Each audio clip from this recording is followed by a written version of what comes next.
بسم الله الرحمن الرحيم. الحمد لله الذي أنزل على عبده الكتاب ولم يجعل له عوجا قيما لينذر بأسا شديدا من لدنه ويبشر المؤمنين الذين يعملون الصالحات أن لهم أجرا حسنا ماكثين فيه أبدا وينذر الذين قالوا اتخذ الله ولدا ما لهم به من علم ولا لآبائهم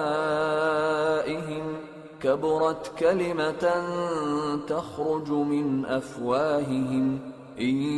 يقولون إلا كذبا فلعلك باخع نفسك على آثارهم إن لم يؤمنوا بهذا الحديث أسفا إنا جعلنا ما على الأرض زينة لها لنبلوهم أيهم أحسن عملا وإنا لجاعلون ما عليها صعيدا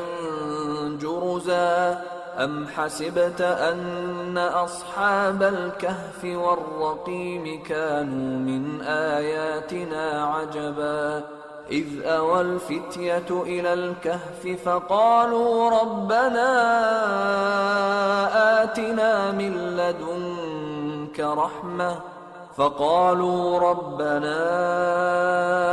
آتنا من لدنك رحمة وهيئ لنا من أمرنا رشدا